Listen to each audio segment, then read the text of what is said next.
5350. Oke.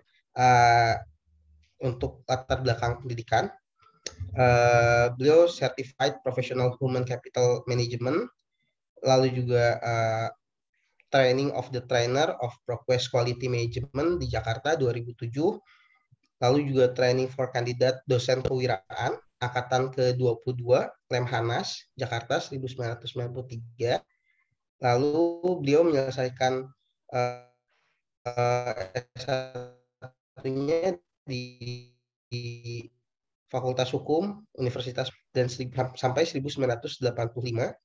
Beliau juga menyelesaikan magisternya di Universitas Padjadjaran, Magister Science of Social Science pada tahun 1993 sampai 1995 dan menyelesaikan doktoralnya di Hukum Bisnis Universitas Padjadjaran pada 2003 sampai 2006 dengan status cum laude. Wah, hebat sekali, Ibu. Adapun aktivitas beliau selain sebagai dosen tentunya juga aktif menulis, juga sebagai technical assistant untuk beberapa kegiatan seperti perumusan kebijakan retribusi daerah dan juga kegiatan lainnya. Dan juga beliau juga merupakan konsultan dari beberapa perusahaan seperti PT Kimia Farma dalam penyusunan SOP dan optimalisasi manajemen aset BUMN. Ada juga PT Jakarta Industrial Estate Pulau Gadung dalam drafting perjanjian kerjasama dan banyak lainnya, BUMN maupun BUMD. Seperti itu. Mungkin itu saja pengenalan untuk Ibu Nina. Waktu dan tempat saya persilahkan. Terima kasih.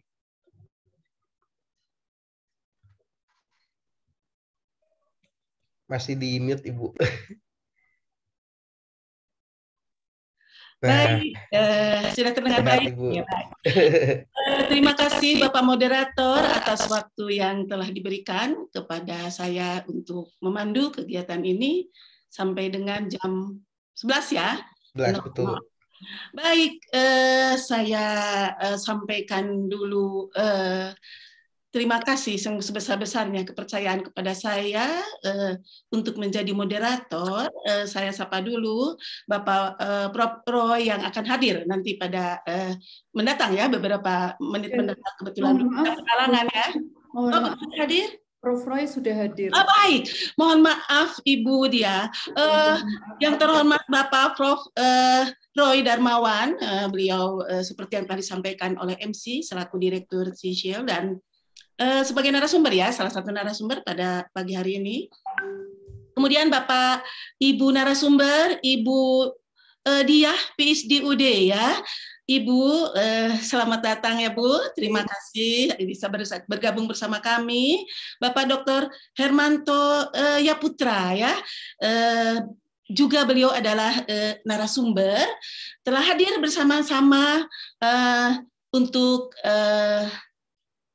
diskus bersama barangkali ya, baik pada session pertama yang akan dibawakan oleh Ibu Dia, PhD, dan kemudian pada session talk show para finalis beliau berdua, para rekan-rekan, para dosen dan para undangan termasuk jajaran para pejabat di Universitas Widyatama Program Pascasarjana, Bapak Wakil Direktur telah hadir. Bapak Ibu Kaprodi Manajemen, Ibu Dr. Nurul, terima kasih atas kehadirannya. Para rekan-rekan semuanya, para dosen, para mahasiswa yang kami sayangi. Puji syukur alhamdulillah kami pada hari ini, walaupun masih dalam virtual, kita telah diberi kesempatan untuk sharing bersama para narasumber eksekutif. Hari kebahagiaan ini kita bisa bersharing bersama beliau-beliau dengan acara Executive Talks. Kami mengambil judulnya Organization Development for Business Acceleration through Mastermind Approach.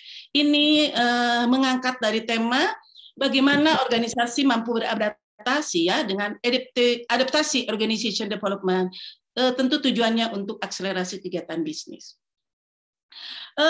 Bapak Ibu, poin-poin penting dari hal yang akan kita diskusikan bahwa organisasi perlu responsif terhadap berbagai perubahan yang sangat masif ya. Tanggapnya sebuah perubahan, inilah organisasi bisa sustainable. Hal ini membutuhkan seorang leadership yang mampu adaptif, mampu untuk menghadapi berbagai tantangan dan ancaman, proaktif untuk dapat menyusun berbagai perubahan agar tentunya dapat memberikan arahan bagi para anggota timnya sehingga memiliki kemampuan adaptable terhadap perubahan. Hal penting lainnya adalah bagaimana memanfaatkan dampak positif dari adanya perubahan. Inilah sebabnya pengembangan organisasi menggunakan organization development, terminologi berikutnya kita sebut OD ini, fokusnya akan membantu perusahaan. Bagaimana perusahaan dapat meningkatkan kinerja yang sustainability, dan kedua, mampu memecahkan masalah ya dengan respon yang lebih optimal, lebih komprehensif, sehingga kemampuan adaptable makin masif ya. Bapak Ibu para hadirin semuanya, baiklah sebelum dimulai mohon izin saya menyampaikan CV dari para narasumber kami ini, tak kenal tak sayang Bapak Ibu. Untuk narasumber yang akan pertama kali menyampaikan paparannya Organization Development, beliau adalah Ibu Diah, PhD, UD, CPM, CPHR, CHRA, CPBC, CPBP, CPM, dan CBC. Ibu luar biasa, expertise dalam berbagai ini ya Bu ya, kompetensi. Beliau adalah memiliki pengalaman dalam bidang pendidikan. Beliau adalah associate professor. Dari mulai 2003 sampai saat ini, beliau bergabung bersama Petra Christian University. Kemudian beliau juga aktif bergabung bersama Organization Development. Beliau marketing research, beliau brand management, beliau adalah leadership, beliau ini memiliki kompetensi strategic management. Beliau menyelesaikan studi PhD OD ini di Stanford University USA pada 2012 sampai dengan 2015. Cepat juga ya Ibu studinya. Beliau memiliki berbagai sertifikat yang sudah tadi disampaikan, sertifikat dalam profesional marketer Asia Pasifik. Beliau juga memiliki sertifikat of Sustainability Reporting Specialist. Beliau juga memiliki sertifikat Business Valuation di Australia. Beliau juga memiliki sertifikat Behavior sebagai konsultan. Beliau juga memiliki sertifikat Professional in Brand Communication. Beliau memiliki sertifikat Professional in Human Research, dan beliau memiliki sertifikat of Project Management. Sungguh Ibu Diah komprehensif ya, beliau ini luar biasa ya. Applause buat beliau ya, luar biasa. Beliau dalam leadership experience, beliau sebagai head marketing di program S1 2005 sampai 2009, Dean of Economic Faculty 2009 sampai 2013, dan beliau CEO dalam bisnis number consulting. Beliau juga CHO dalam Mesa Group, dan beliau sebagai marketing research and specialist untuk daerah Jawa ya, beliau sebagai director untuk Jawa. Itulah beliau luar biasa Ibu Diah ya. Kemudian narasumber berikutnya telah hadir di tengah-tengah kita bersama. Beliau adalah Profesor Roy Darmawan. Beliau adalah dosen Fakultas Ilmu Administrasi Universitas Indonesia. Beliau adalah dosen program vokasi UI. Beliau merupakan profesor pada Guangzhou University for Nationalities di China sejak 2018. Beliau merupakan pembicara internasional, khususnya di Asia. Beliau mendapat kehormatan sebagai Ketua Center for Strategic Entrepreneurial Leadership di Universitas Indonesia sejak 2020. Beliau lahir di Bandung pada 14 November, tahunnya masih Belum, masih rahasia ya Pak Roy ya. Beliau menyelesaikan studi di Fakultas Ekonomi Universitas Pajajaran. Untuk pasca sarjananya, beliau mengambil psikologi di Universitas Indonesia, untuk non gelar di China Guangxi International Youth Exchange Institute, kemudian Leadership Training International di Hawaii. Kemudian di Amerika Serikat pula, serta course of People Building Postgraduate Program di Hiroshima University Japan. Beliau saat ini dipercaya juga sebagai dosen terbang di berbagai perguruan tinggi, antara lain di berbagai magister manajemen ya, Unpad begitu, di Sriwijaya, kemudian di Andalas, di Sumatera Utara, di Udayana, di Halu Oleo, di Kendari, dan di Universitas Negeri Padang. Dan PENS di Surabaya ya, beliau Bapak jalan-jalan terus ya, keliling Indonesia. Beliau merupakan trainer dan motivator di Lemdikpol Polri. Beliau motivator pula di pemilihan Putra Indonesia, juri pada pemilihan Putri Indonesia, Abang None Jakarta, Miss Coffee Indonesia, juga pemilihan Beauty. Beliau juga memegang amanah dipercaya sebagai tim ahli Menteri Koordinator Perekonomian RI termuda hingga 2016. Beliau juga aktif tim penyusun instruksi Presiden tentang pengembangan kuliner.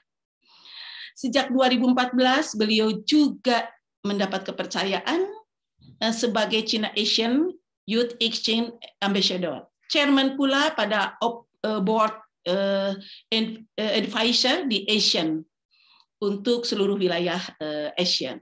Beliau juga mendapat amanah sebagai penasehat antar bangsa untuk Yayasan Media Hebat Malaysia.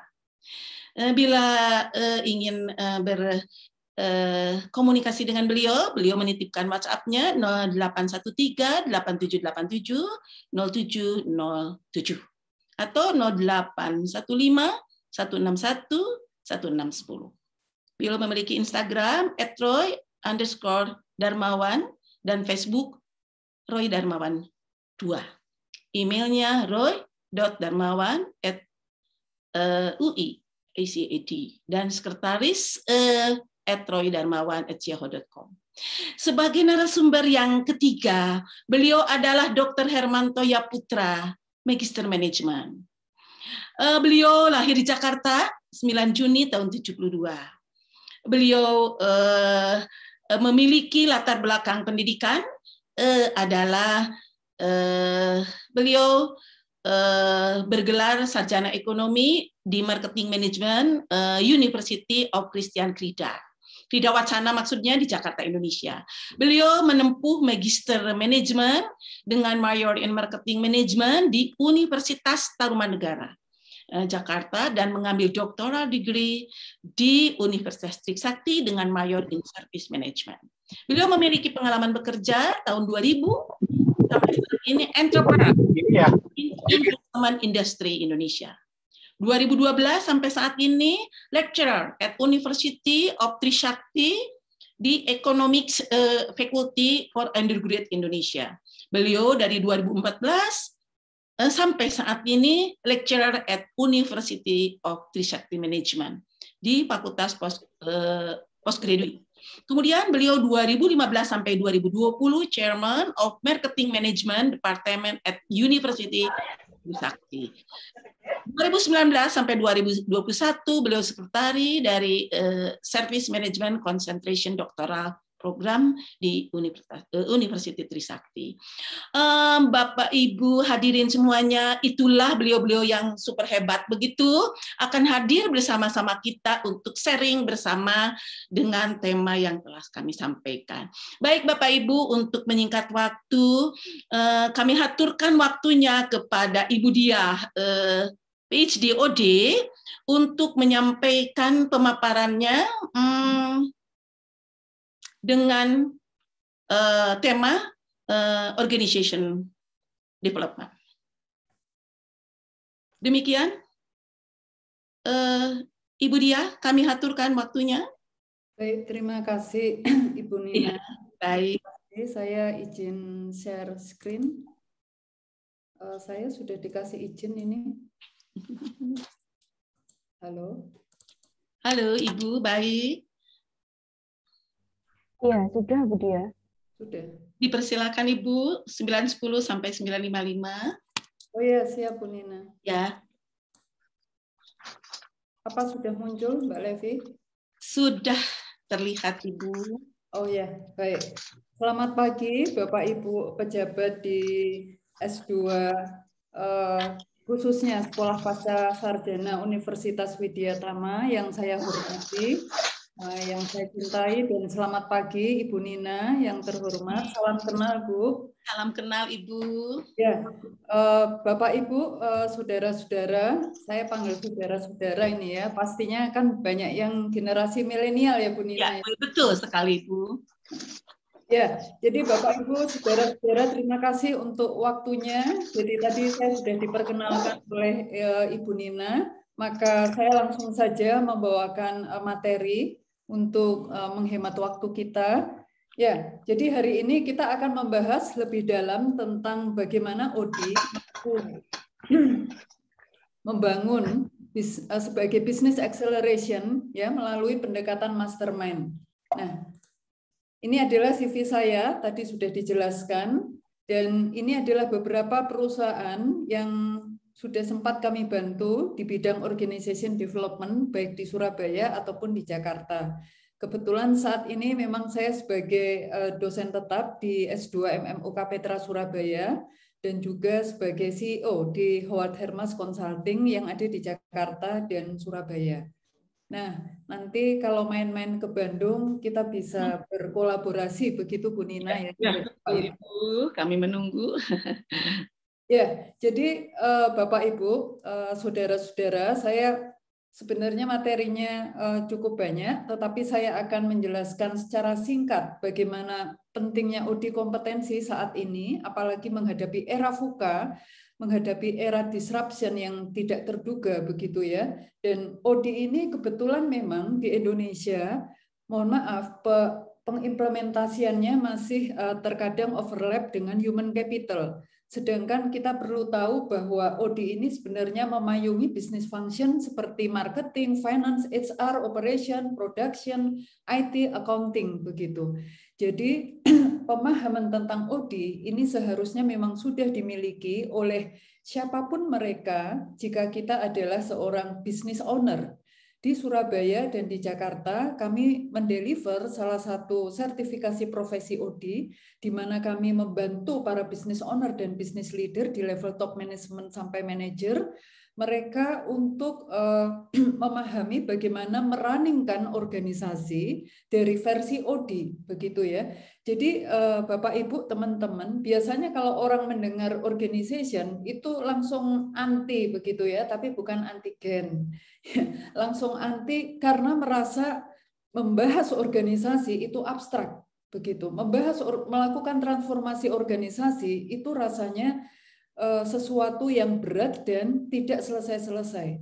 Nah, ini yang kita harus memiliki satu persepsi bahwa justru di era VUCA, di mana kita dituntut menjadi agile organization, menjadi organisasi yang sangat lincah dalam mengambil keputusan, kemudian menerapkan strategi di dalam melakukan perubahan dalam organisasi, justru ODI kompetensi itu sangat membantu. Nah, di sini di dalam tabel di slide yang Bapak Ibu dan Saudara lihat, kita melihat ada tingkatan level leader dalam organisasi begitu ya. Maka semakin ke atas, maka pemahaman ODI itu seharusnya memang sudah harus dimiliki. Karena di dalam ODI kita akan melihat organisasi itu secara utuh.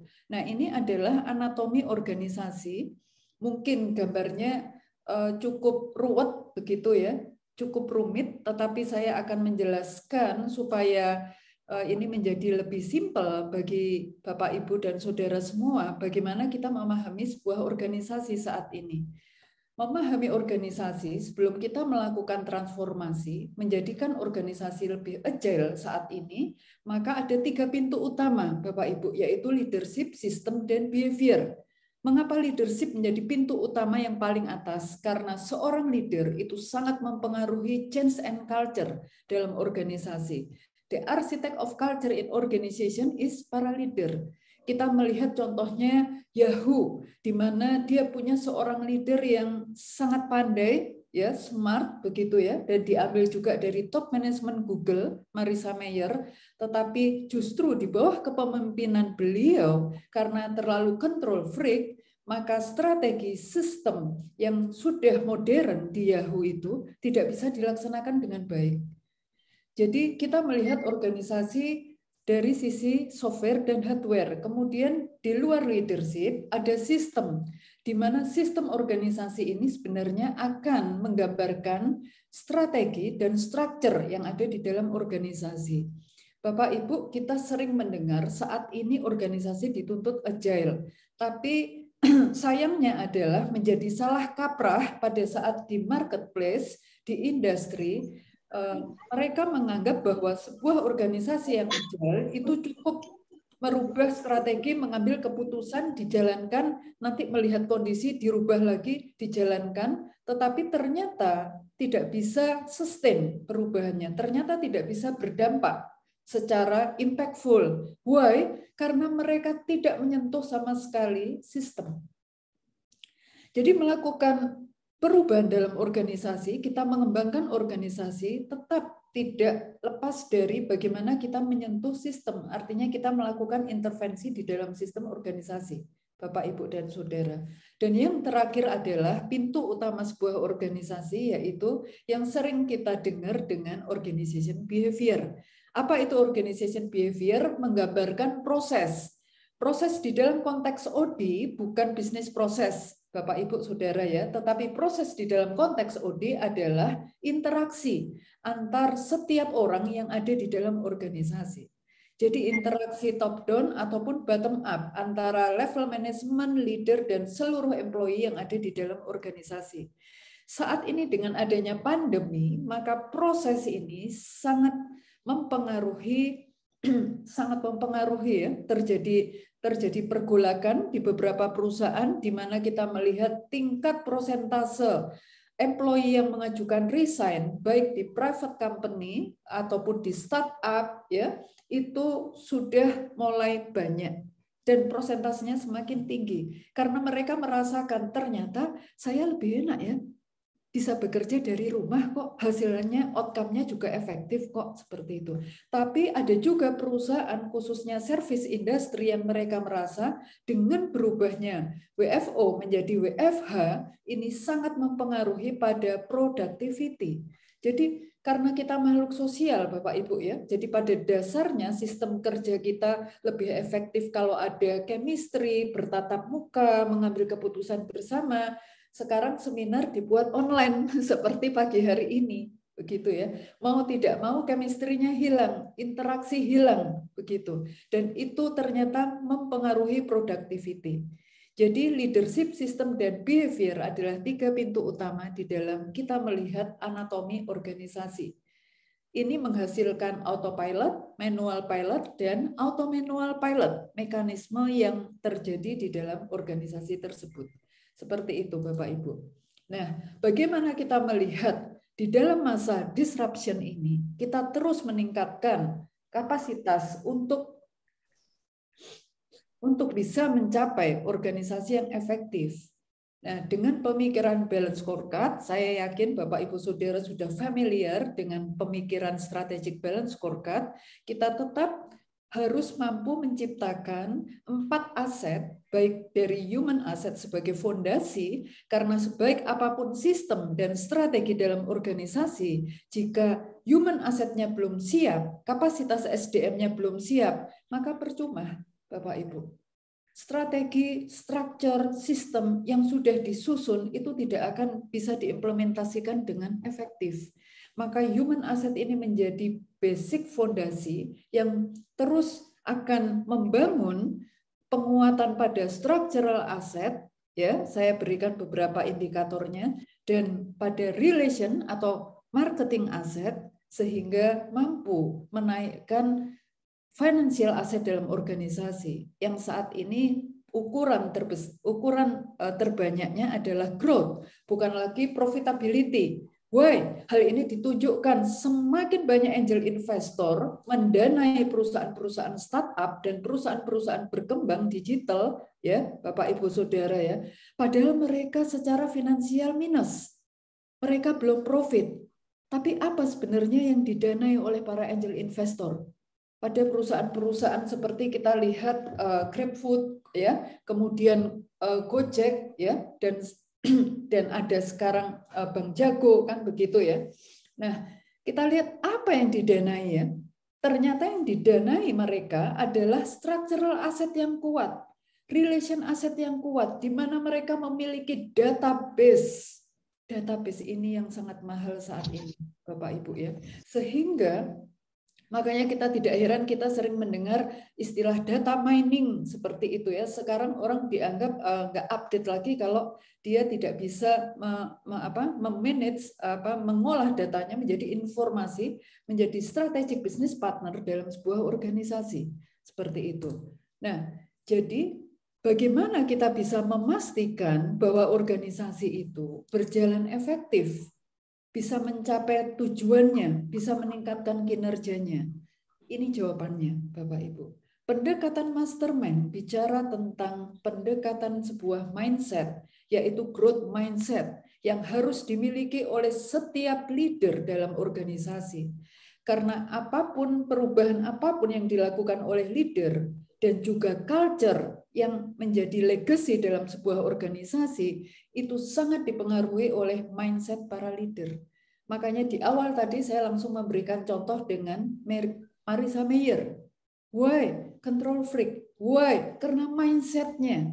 Ya, mindset ini akan berpengaruh terhadap apapun yang dipikirkan, yang diputuskan, bagaimana seorang leader memilih strategi, bagaimana dia menghadapi perubahan, melakukan perubahan, menghadapi penolakan, memimpin employee, sampai dengan memberikan legacy, yaitu culture.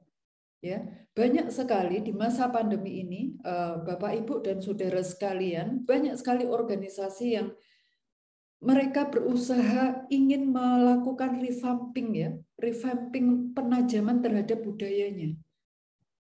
Kenapa? Karena masuknya generasi milenial itu menduduki organisasi 40-60%.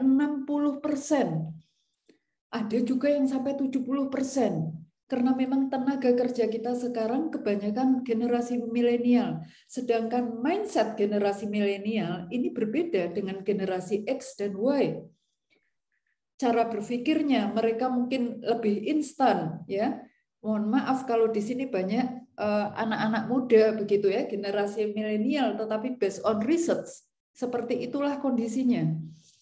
Nah, jadi kita harus melihat bagaimana organisasi secara utuh ini mampu membawa seluruh SDM-nya untuk growth mindset. Karena pada dasarnya, Bapak, Ibu, dan Saudara, kita percaya dan kita tahu bahwa manusia itu pada dasarnya memiliki growth mindset. Tetapi kenapa ada yang static mindset? Karena adanya education yang mungkin mereka tidak pahami benar nilai dari education tersebut.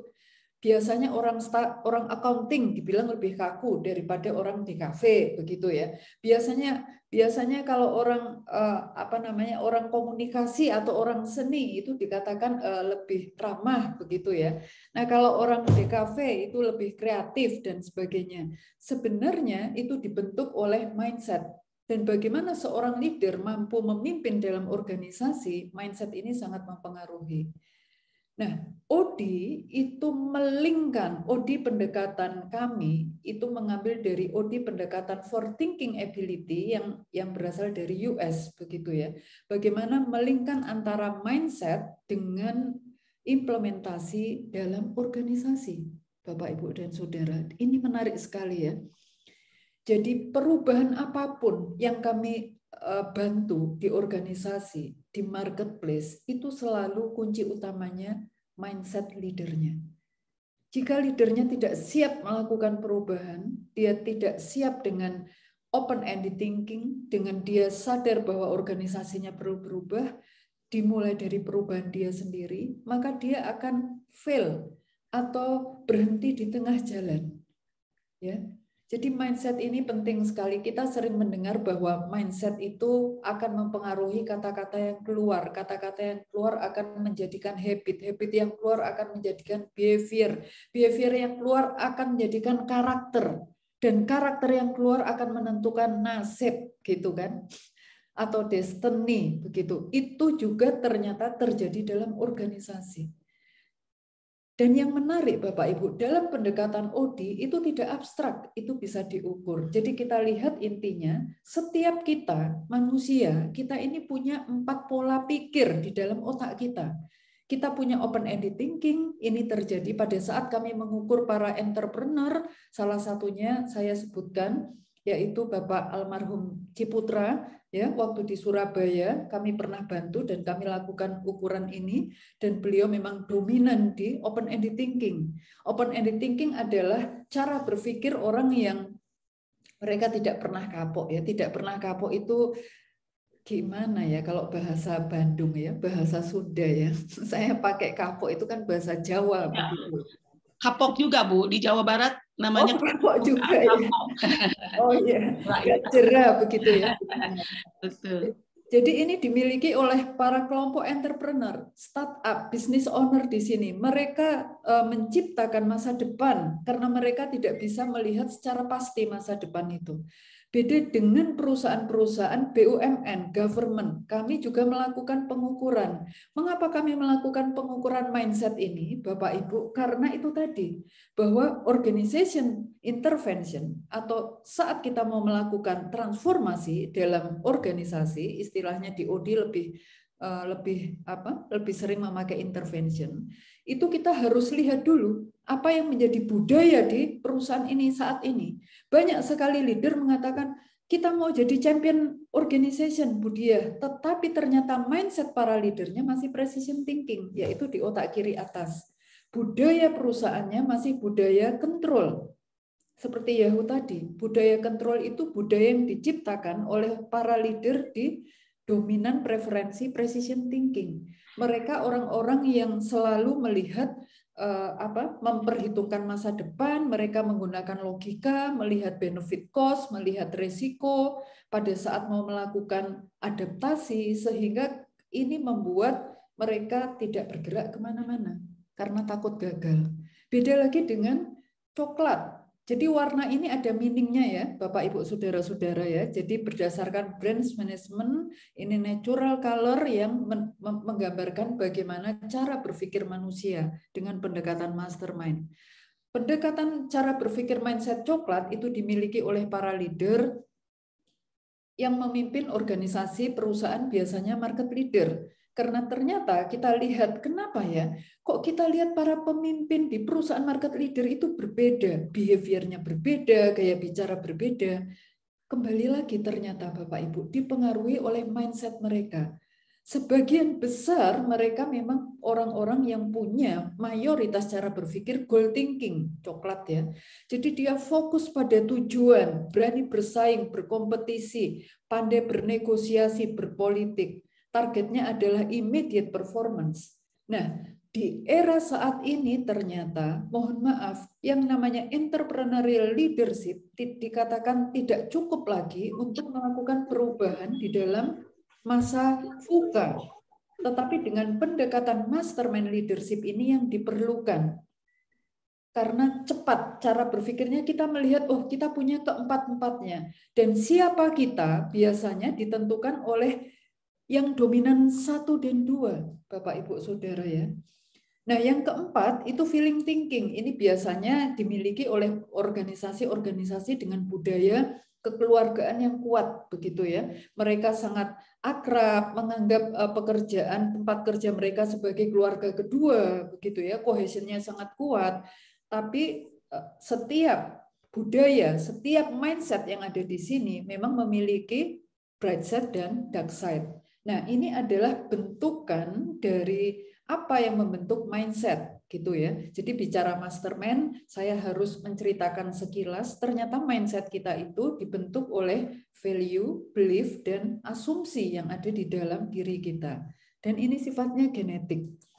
Nah, Jadi yang saya katakan di mana OD ini tidak abstrak, mindset pun kami ukur begitu ya. Supaya bisa memahami bagaimana cara leader memimpin, bagaimana leader membawa organisasinya. Dan kemudian pada saat kita sudah memahami dan setiap leader itu mau melakukan reset the mindset, mau mengintervensi mindset dia, paling sukar itu kan melakukan perubahan pada diri sendiri, Bapak, Ibu, dan saudara-saudara ya. Tapi di dalam pendekatan mastermind, dengan kita memahami siapa kita, dan peran apa yang sudah kita jalankan ternyata selama ini dalam organisasi, itu kita akan melihat itu yang akan menghasilkan capacity di dalam organisasi. Jadi kalau kita melihat kompetensi, Anda bisa lulusan S3, S2, S1 pun mungkin punya double degree begitu ya. Tanpa experience, capability kosong.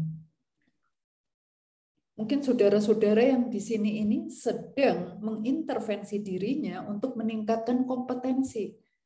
Pasti ya, mengambil S2 MM dan melalui S2 MM di Widya Tama, Anda juga mendapatkan experience. Dan itu membentuk capability. Tapi tanpa growth mindset, capacity-nya berarti kosong. Ini perkalian begitu ya rumusnya ya. Nah, bagaimana kita sebagai seorang leader itu memastikan bahwa kita mampu mengoptimalkan dan memang kita memiliki growth mindset. Sehingga sebagai leader kita ini memiliki kapasitas, Bapak Ibu. Prosesnya so simple, prosesnya sangat sederhana kalau kita lihat gambarnya. Tetapi mengimplementasikannya itu yang sangat sukar.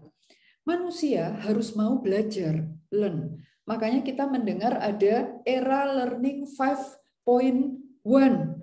Ya, BUMN dipimpin Pak Erick Thohir saat ini memasuki era learning 5.0. Semua SDM-nya diminta belajar apapun yang mereka suka, didanai begitu ya. Supaya passion learning itu ada di SDM Indonesia. Why? Karena competitiveness index kita rendah. Competitiveness index para profesional di Indonesia ini masih tergolong rendah. Nanti Bapak Ibu Saudara bisa searching di Google. Kita ada di peringkat keberapa begitu ya. 2022 ini belum keluar. Untuk memaksimalkan proses learn saat ini ya, seperti saudara-saudara ada di forum ini, saya bangga sekali berarti Anda sedang ingin belajar something. Tetapi untuk memaksimalkan proses pembelajaran harus ada unlearn. Unlearn itu apa? Melupakan, menaruh sebentar apa yang sudah kita miliki. Bapak, Ibu, teman-teman, saudara-saudara ya, banyak sekali pemimpin perusahaan itu, mereka sering terjebak pada glory of the past. Kemenangan masa lalu. Kenapa saya harus berubah? Kenapa saya harus belajar lagi? Toh, saya sudah jadi direktur, toh selama ini knowledge yang saya miliki bisa membawa saya pada posisi ini. Nah ini, pada saat organisasi itu tidak bergerak, ya, maka organisasi itu akan mati. Itu sudah banyak sekali terjadi contoh mengapa tiba-tiba corporate brand yang terkenal hilang lenyap. Kalau kita melihat pada prosesnya, oh, ternyata telat melakukan perubahan. Kenapa telat melakukan perubahan? Banyak sekali organisasi di Jepang saat ini, Bapak, Ibu, Saudara, itu mulai tersalip oleh organisasi-organisasi di Korea. Why? Ini bicara lagi ke mindset. Mereka masih melihat hierarki, structure itu menjadi satu-satunya. Padahal kalau kita mau melihat organisasi secara utuh sudah tidak bisa lagi. Antara change culture berhubungan ke sistem, structure, strategi, berhubungan ke behavior organization, yaitu ke proses dan productivity. Maka pada saat ada intervention di satu sisi, ini akan menyentuh ke berbagai sisi. Kembali lagi ke unlearn, kita melupakan, maka kita mau menerima apa yang baru. Jadi enggak, lu kok begini, kok aneh, masa iya, masa bisa, kenapa saya harus belajar digital, kenapa Kenapa saya orang marketing harus paham juga finance? Kenapa saya orang finance harus tahu produksi? Kan itu bagiannya produksi. Di era VUCA sudah nggak bisa begitu. Tapi apa yang membuat kita bisa masuk ke era learning 5.0, Bapak Ibu? Kuncinya kembali lagi ke growth mindset tadi. Yang memastikan kita mau merubah, kita mau unlearn, dan baru kita bisa masuk ke relearn. The real activity of growth mindset adalah pada saat kita relearn. Apa pentingnya ini dalam organisasi? Di dalam organisasi, Bapak Ibu, saya selalu mengatakan, Anda tidak bisa membawa satu gerbong kereta untuk berubah semua. Pasti impossible. Siapa yang bisa diajak melakukan transformasi di dalam era VUCA dengan percepatan yang waktunya ini dituntut ke kita ya, harus beradaptasi dengan luar dan sebagainya.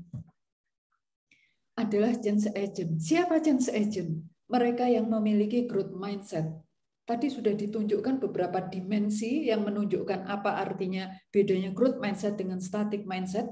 Di dalam human capital, ya, kita melihat siapa kita, siapa SDM kita. Jika dia bekerja dengan melihat otonomi, otoritas, recognition, bagaimana dia mampu self-development dalam organisasi, maka orang-orang ini termasuk dalam intrinsic need transformational person. Dia tidak hanya melihat yang namanya salary and benefit, working atmosphere, siapa teman saya, bagus enggak ruangan kerja saya, dan siapa bos saya, apakah bos saya baik, apakah bos saya ramah. Kalau bos saya ganti, saya juga keluar. Kalau bos saya tidak ramah, saya bete dan saya tidak kerjakan. Nah, ini bisa diukur, teman-teman ya, Bapak Ibu ya. Jadi growth mindset di dalam organisasi menentukan hierarki, menentukan kapasitas di dalam organisasi kita. Sehingga pentingnya kita melihat human mapping ini, sehingga kita akan tahu mana orang-orang yang harus dengan pendekatan coaching, mana yang bisa dengan training. Dia punya kematangan cara berpikir, tetapi secara capability, secara knowledge dia kurang. Atau dia punya capability, tetapi secara growth mindset, kematangan berpikir, masih skeptis untuk berubah, masih transaksional, kita coaching. Apalagi kalau generasi milenial, di mentoring itu nggak suka, karena mereka merasa, siapa Anda? Saya bisa kok, siapa Anda? Saya lulusan luar negeri, siapa Anda? Saya bikin produk ini, produk itu. Pendekatannya apa? Coaching. Ya, yaitu dengan mindset intervention seperti itu, baru ini akan membantu organisasi dalam mendevelop the potential next leader mereka. Sehingga Bapak Ibu Saudara, dengan melihat organization capacity, diharapkan leader kita sebagai para leader dalam organisasi kita benar-benar mampu memaksimalkan fungsi kita. Jangan lupa Bapak Ibu, sebagai leader, Anda harus mampu lead your boss. Siapa bos Anda? Kalau kita rektor di universitas, berarti kita melit yayasan. Kalau Anda manajer, Anda melit direktur Anda. Anda employee staff, Anda melit manajer Anda. Pentingnya, jadi kita bukan hanya melit employee and customer. Jadi pendekatan OD melihat fungsi leader itu benar-benar secara optimal. Dan pada saat leader dengan mastermind ini pendekatan growth mindset tadi ya, pada saat leader dengan mastermind, maka diharapkan leader ini mampu mempercepat running dalam organisasi ini. Dia melit the boss, melit owner, melit employee, dan melit customer. Nah, ini adalah gambaran kalau tadi itu leader seperti apa, Bu? Yang bisa lead the boss, sekaligus lead employee, lead customer, begitu ya. Ini pendekatan mastermind. Jadi leader seperti apa? Yaitu leader yang mampu menjalankan ke-12 fungsi dari mastermind leadership ini. Karena memang secara mindset kita memiliki keempat-empatnya. Hanya tinggal bagaimana setiap leader itu mau mengimplementasikan keempat-empatnya ini. Biasanya orang-orang planner, precision thinking itu pakai pendekatan tekanan, regulation, SOP, ya, ADART, kursif ya yang ditekankan ya. Karena fungsi-fungsinya dia lebih nyaman, regulator, ya kan? Ya ini seperti BUMN. Saya berani menyebutkan karena kami juga membantu beberapa BUMN dan ini terbukti setelah kita ukur begitu ya. Nah, ada fungsi dengan pendekatan change oriented expert ya. Fungsi-fungsi apa yang dijalankan visionary ya, orang-orang yang visioner, trend watcher. Nah, ini biasa di pendekatan entrepreneurial, budaya change. Ada yang kemudian di bawah champion oriented yang saya katakan tadi. Pendekatan fungsinya apa? Motivator, kompetitor, doer. Nah, siapa kita? Bapak, Ibu, dan Saudara bisa melihat kira-kira dengan mapping seperti ini. Saya itu ada di mana ya? Nanti nyambung itu pasti ya. Oh iya, oh pantesan. Komunitas yang saya bangun ini modelnya seperti ini. Kalau pendekatan feeling thinking sukanya ngajak ngopi nih, ngopi, nongki-nongki begitu ya. Karena pendekatannya relationship, reference, ya, kekeluargaan. Sebagai leader, sadar tidak sadar, kita itu sering menjadi peacemaker ya. Udah nanti yang penting tidak ada konflik di sini, pasti nanti target bisa tercapai dengan sendirinya. Beda kalau yang coklat ya. Kamu bisa naikkan posisi dengan pendekatan reward benefit ya.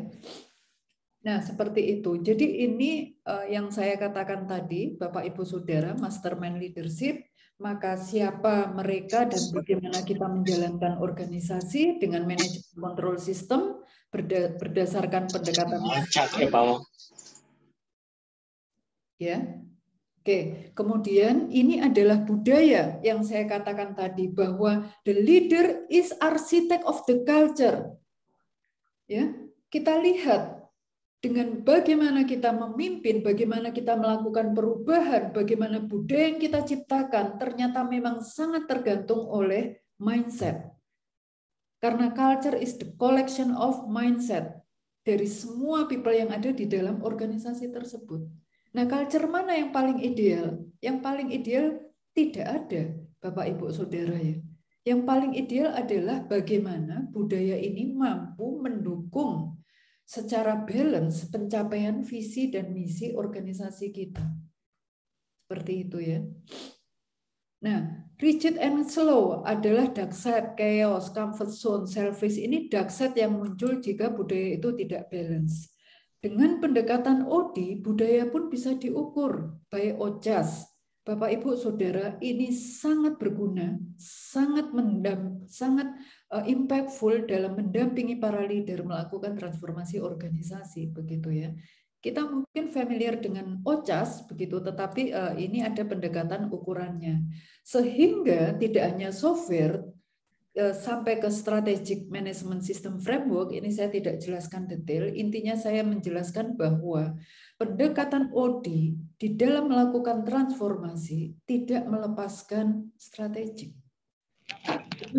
Mindset yang ada, kita masuk di dalam strategic management system framework, menggunakan strategic thinking. Sekarang SWOT sudah mulai banyak ditinggal, TOWS atau TWOS, SOAR, ya, space matrix yang dipakai, dan ini adalah pendekatan mastermind di mana kita juga menyentuh sistem yang ada dalam organisasi. Menentukan apa yang paling penting di era VUCA. Apa yang paling penting bukan merubah visi misi, Bapak Ibu ya. Apa yang paling penting itu the important, itu melihat competitive advantage apa yang bisa kita pegang sehingga perusahaan kita itu nggak lenyap. Banyak sekali saat ini perusahaan itu tiba-tiba hilang, corporate brand terkenal tiba-tiba nggak ada di marketplace, kan begitu ya. Jadi kita bergerak melihat ini, kita melakukan pendekatan precision thinking dengan pengukuran action, dengan pendekatan achiever, dan memberikan compensation. Karena manusia ini pada dasarnya kan makhluk sosial yang memang harus dihargai. Kalau diminta bekerja double ya kita menghargai. Kemudian dilanjutkan dengan cascading, vision mission tadi ya, yang sudah. Nah, cascading yang sudah dilakukan, maka itu akan mempengaruhi matriks. Jadi Bapak Ibu, nonsen kalau kita mengatakan saya mau jadi agile organization, tapi tanpa perubahan struktur, karena struktur ini mempengaruhi apa? Dipengaruhi strategi dan mempengaruhi pola kerja, productivity. Yang terakhir kemudian dari hasil perubahan sampai ke struktur kemudian itu akan menentukan decision making. Apa yang menjadi organisasi lambat? Apa yang menjadi organisasi terlambat beradaptasi, terlambat berubah karena terlambat mengambil keputusan. Ya, sehingga productivity juga menurun. Nah, ini pendekatan step by step dari organization intervention OD yang saya jelaskan jika ini kita lakukan begitu ya. Dan terakhir, bagaimana supaya transformation organization itu bisa berjalan sustain meskipun dalam waktu yang pendek kita jalankan di organisasi. Kita memastikan comfort zone tidak boleh terjadi di setiap tahapan di atas tadi. Baik, Bapak Ibu, terima kasih. Semoga materi saya terkait dengan OD bisa memberikan insight dan bermanfaat untuk kita semua. Terima kasih, Ibu Nina. Baik, Ibu Dia, terima kasih atas paparan yang sangat menarik, komprehensif, dan inspiratif, Ibu. Tentunya para Bapak, Ibu, dan para saudara-saudari, mahasiswa, akan menjadi reorientasi lagi ya, revitalisasi. Sebenarnya bagaimana sih apabila OD itu diimplementasikan? Beberapa kata kunci barangkali yang saya sampaikan adalah esensial dari OD ini dalam menghadapi masa disruption ini. Exception untuk pelaku bisnis, istimewanya untuk pelaku bisnis adalah highlight. Leader apakah memiliki awareness ya untuk dapat merunningkan bagaimana organisasi agar dapat transformable sehingga dapat agile dan sustainable. Itulah sebabnya triple helix tadi yang Ibu sampaikan adalah adanya anatomi organisasi yang harus memperhatikan satu leader, kedua sistem, dan ketiga organization behavior. Dengan berbagai pendekatan, tentunya adalah mindset yang harus mindset yang harus diperhatikan adalah mindset growth. Geserlah mindset yang disebut dengan kategori Ibu, kategori statistik tadi ya. Sehingga ada dengan OD ini harmonisasi barangkali ya antara domain-domain dalam mindset ini adalah satu, penajaman open-ended thinking, kedua, precision thinking, goal thinking, dan feeling thinking. Harmonisasi di antara keempat itulah yang dapat membawa leadership untuk dapat membangun bukan saja HRD atau HRM, juga menurut balance scorecard, keuangan pun atau aset pun akan dapat terbangun. Inilah membangun health organization secara circle. Barangkali itu Ibu, OD akan mampu mengukur bagaimana para leader untuk dapat memappingkan organisasi, current condition, kemudian visioner untuk mampu berubah. Ya pasal 4 loh ya.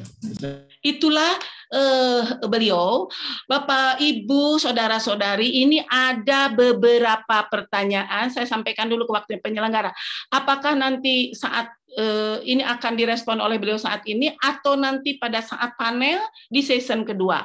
Ada beberapa respon Ibu Dia.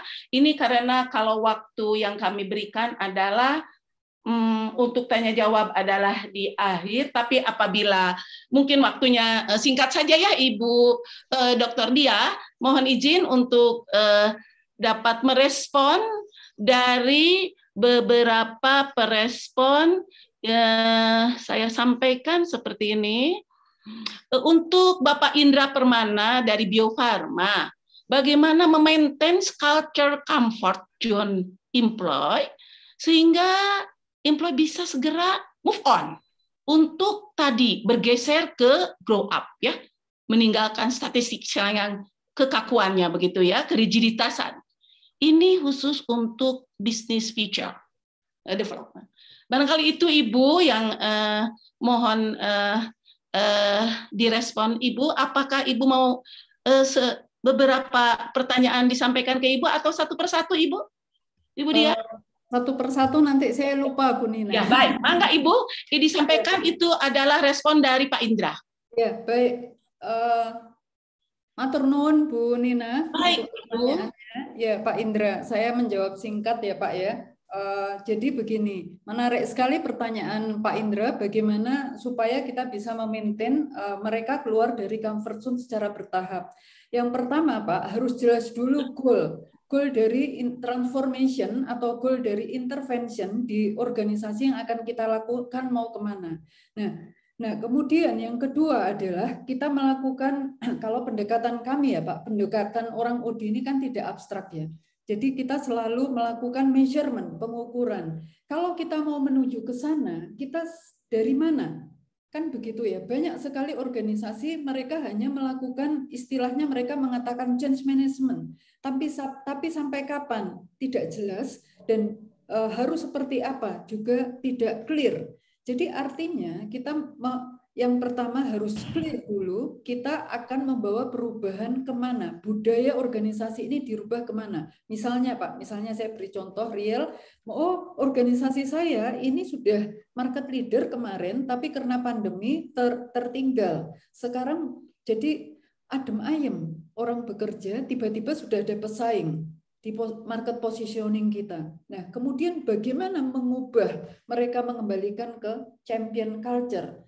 Yang pertama harus jelas dulu goalnya mau kemana. Yang kedua, para leader, para pimpinan itu harus diletakkan pada clarity, awareness Pak. Kondisi saat ini ada di mana? Sehingga kita melihat gap yang terjadi antara posisi saat ini dengan goal yang akan dicapai. Nah, di situ kemudian kita lakukan pendekatan mastermind Pak. Itu yang pendekatan secara software di mana itu yang akan mengunfreeze ya, mengunfreeze pikiran dan atmosfer bekerja. Dan saya tahu memang merubah manusia itu tidak mudah. Banyak sekali bisnis owner mengatakan apa bisa ya Budi, apalagi kalau sudah usia 45 ke atas. Bukan hal yang tidak mungkin Pak. Jadi pendekatan software dengan mastermind itu kita tempelkan Pak, sehingga SDM-nya itu tidak sampai terjebak pada comfort zone.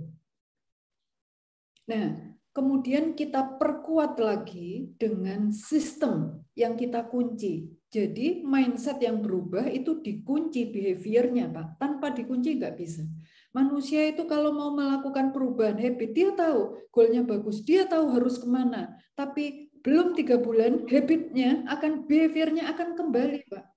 Itu yang membuat organisasi tidak bisa mencapai atau meningkatkan performance-nya secara on time.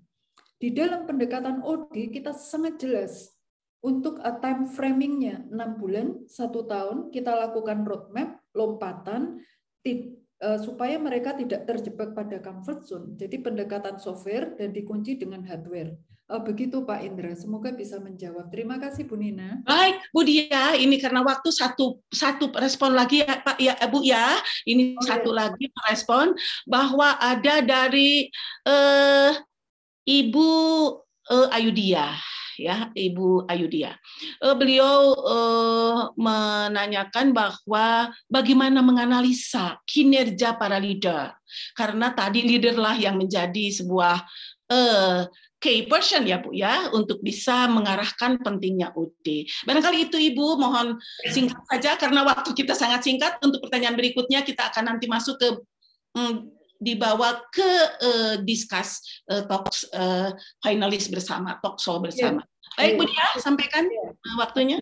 Bu Nina, jadi untuk mengukur kinerja para leader yang mereka adalah key person, rata-rata BOD itu memang dengan pendekatan, kalau istilah saya adalah performance appraisal.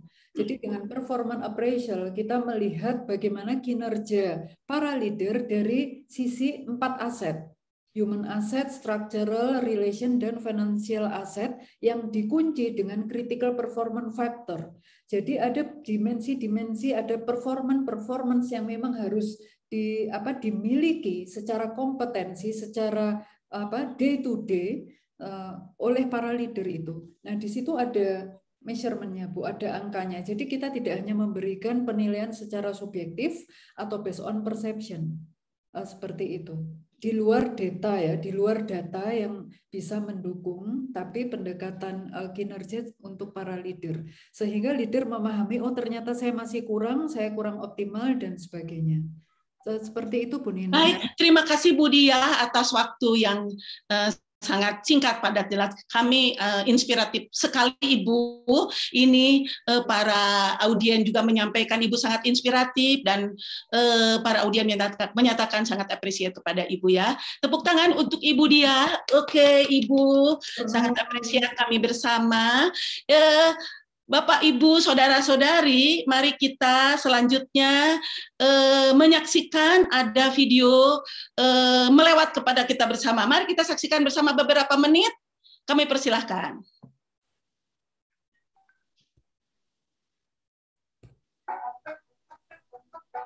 There are ways to equip oneself to discover self-potential. Not forgetting to pursue hobbies and making achievements. Gain knowledge in classes and various faculty choices.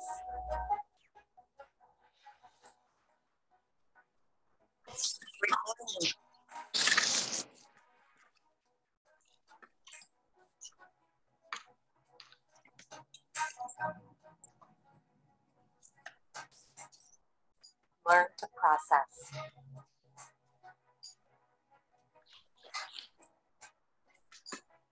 Appreciate success.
Stand up tall and follow your dreams to reach future ideals.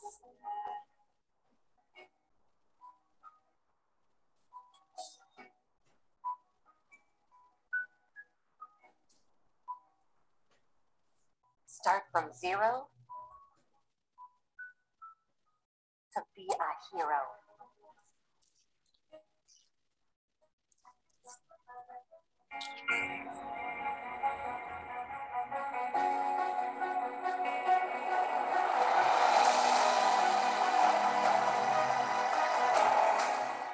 Limitations are no boundaries.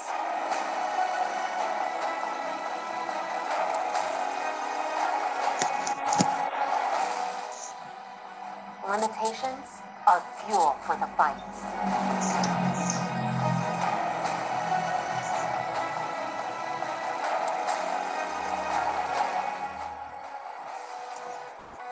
In Widyatama, we solve problems together. In Widyatama, mentors will leave us never.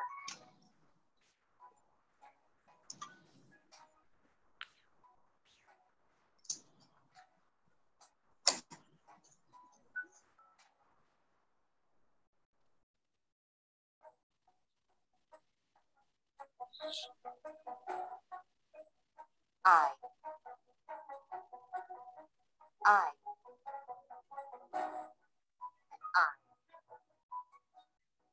All of us.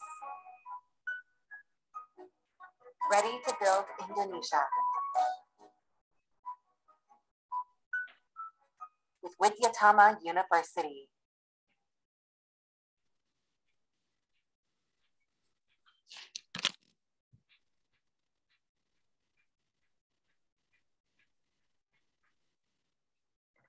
Baik.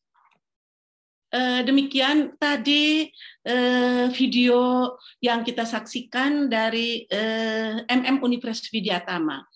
Selanjutnya, Bapak Ibu para hadirin serta para mahasiswa saudara-saudari yang saya sayangi, mari kita lanjutkan kepada session 2. Session berikutnya adalah talk show. Kita masuk ke acara puncaknya talk show dengan tema pengembangan organisasi sebagai akselerasi bisnis dengan pendekatan mastermind. Dipersilahkan kami aturkan waktunya untuk Ibu Dr. Dia untuk tampil bersama-sama bersama Prof. Roy Darmawan, bersama-sama Bapak Dr. Hermanto. Kami sampaikan waktunya, mari kita memulai untuk talk show. Bapak Ibu para hadirin, para audien, para mahasiswa, mari kita berdiskusi bersama akan lebih komprehensif lagi, barangkali akan lebih lengkap lagi apabila diskusi ini dilanjutkan dengan para panelis kami. Kami telah sampaikan tadi biodata dari beliau-beliau ini. Yang terhormat beliau bertiga, kami sampaikan waktunya. Untuk Bapak Prof. Roy sudah dapat bergabung? Oh iya, baik Pak Bapak Roy. Terima kasih Bapak menggunakan masker. Baik, mari kita mulai. Bapak Ibu para hadirin, sebelum para hadirin semuanya menyampaikan pertanyaan atau diskusnya dan melanjutkan pertanyaan tadi, saya akan mengawali beberapa hal. Mohon barangkali respon Bapak dan Ibu para panelis yang kami hormati ini. Ada beberapa hal kelanjutan dari tadi dan kami masih ingin lebih mendalami tentang hal-hal berikut ini.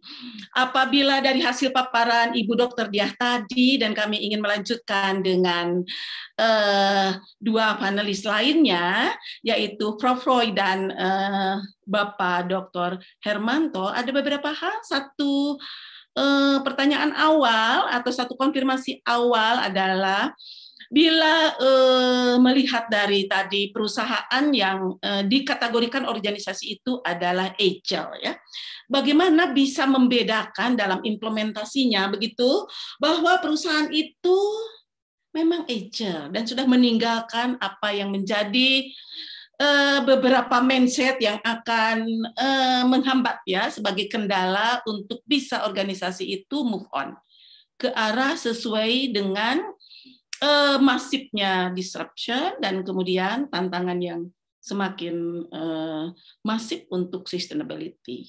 Barangkali itu dulu pendekatannya, kita menggunakan highlight-nya adalah terhadap HRM. Barangkali demikian. Maka kami sampaikan waktunya untuk para panelis bertiga.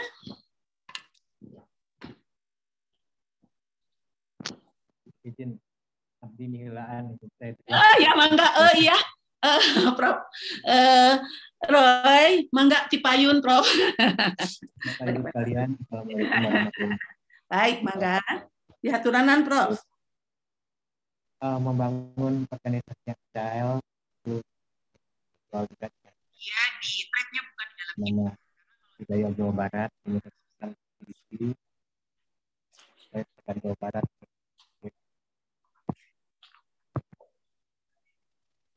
Nah, budaya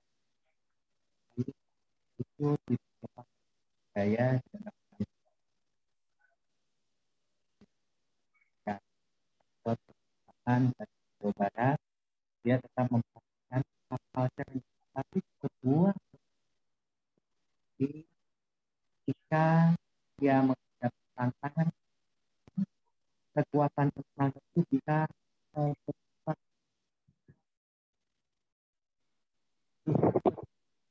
terputus-putus ya Pak Roy, Prof. Roy, apa terputus-putus? Apa dari saya apa deh? Ya. Agak Iya. terputus-putus. Betul, Iya, kamu. mungkin bisa diulang, Prof. Roy. Prof. Roy, mohon diulang bila berkenan. Sekedap. Kedap, enggak?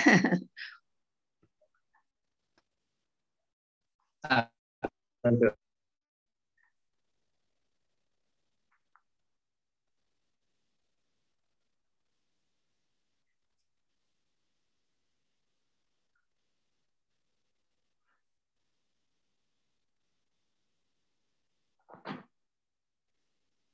Masih agak terputus, sudah lebih baik? Iya, Izin. semoga Prof. Ya, sudah lebih jelas. Sudah lebih jelas. Ya. Jadi sebuah organisasi itu perlu bisa merespon tantangan eksternal, baik pada saat ini maupun masa depan. Ya. Nah, ciri-cirinya antara lain bahwa budaya, struktur, dan strategi internal itu merespon kebutuhan pada saat ini maupun masa depan. Ketika saat ini kita pada sejarah dan di mana teman-teman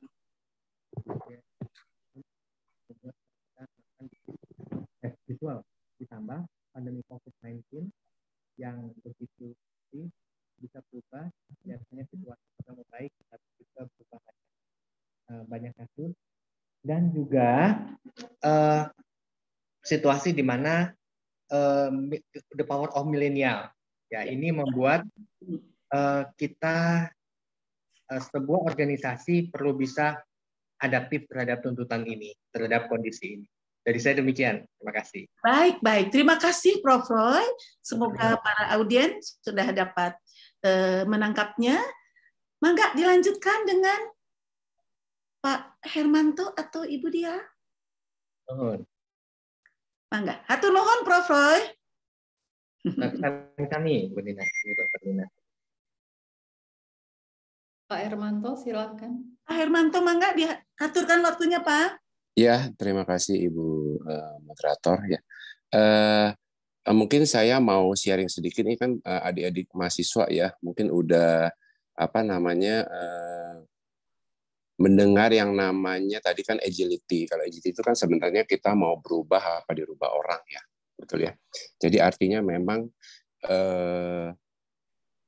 tantangan ke depan, mungkin adik mahasiswa sudah tahu semua apa yang dikatakan namanya konsep metaverse ya. Jadi di sini bagaimana di situ ada yang dikatakan namanya augmented reality, ya kan? Ada virtual reality dan juga ada physical reality ya, digabungkan dalam satu namanya ruang digital yang convergent begitu ya. Jadi inilah yang menjadi tantangan kita terutama adik-adik mahasiswa ya. Tentu kalau kita bicara tentang konsep metaverse ini, dia tidak semerta-merta itu hadir begitu saja, tapi ini sebenarnya dimulai dengan satu entitas yang namanya cryptocurrency ya. Mungkin adik-adik mahasiswa udah banyak nih yang jago-jago ya main kripto gitu ya, dan juga sudah bisa menghasilkan revenue dari cryptocurrency ya. Jadi inilah yang menjadi tantangan kita, terutama bukan hanya di dunia bisnis begitu ya, tapi secara personal branding pun juga kita perlu develop ya, artinya tantangan-tantangan ini. Yang kedua mungkin tadi saya menyambung yang dikatakan tentang behavior ya, memang behavior yang ada saat ini itu memang sangat different ya, seperti saya selalu mengatakan kalau saya ini generasi kolonial begitu ya. Nah itu jadi bukan milenial gitu ya, makanya kalau saya ke restoran selalu dikasih suruh barcode, saya bilang sama waitersnya, Mbak mohon maaf ya, bisa nggak dikasih buku manualnya? Saya nggak terbiasa dengan pakai barcode begitu ya. Nah, jadi kalau lihat buku manual kan kalau kolonial lebih secara appetite-nya lebih meningkat begitu ya, lihat barcode begitu ya. Jadi ini menjadi tantangan kita karena perilaku dari para milenial ini memang sangat berbeda ya. Jadi contoh kalau saya selalu tanya ke mahasiswa begitu ya, ada yang tahu Soekarno-Hatta? Banyak milenial menjawabnya itu adalah airport. Ya, sedangkan kalau kita kolonial akan menjawab itu adalah presiden dan wakil presiden Republik Indonesia yang pertama.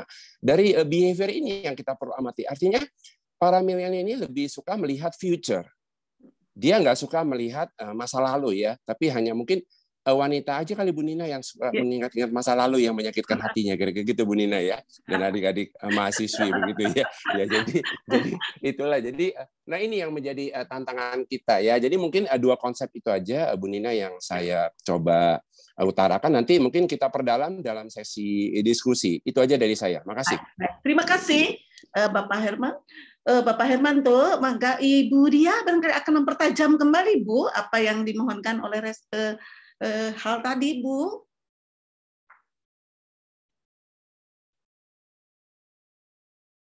Iya, mohon maaf saya termute ternyata Bu Nina. Oh ya, baik. Jadi ya menambahin saja ya Bu ya, dari Prof. Roy dan Pak Hermanto terkait memang tantangan-tantangan bagaimana kita saat ini menghadapi VUCA dan kita dituntut menjadi agile begitu ya. Ya, kembali lagi memang kalau kita melihat based on data research yang ada, ternyata tantangannya justru kepada static mindset yang banyak dimiliki oleh para leader, Bu. Dan yang kedua, ketidaksiapan kita untuk open collapse ya. Jadi collaboration itu ternyata saat ini kita ini padahal masyarakat gotong royong katanya, tapi pada saat kita dituntut untuk menjadi agile, maka yang namanya collaboration dalam organisasi itu ternyata harus menjadi agile juga begitu. Nah, masih banyak apa namanya silo yang terjadi dalam setiap organisasi, itu yang tantangan secara real yang dihadapi, sehingga pada saat mau melakukan perubahan, beradaptasi dengan cepat, silo harus bisa apa namanya mencairkan silo-silonya ini, Bu Nina, seperti itu.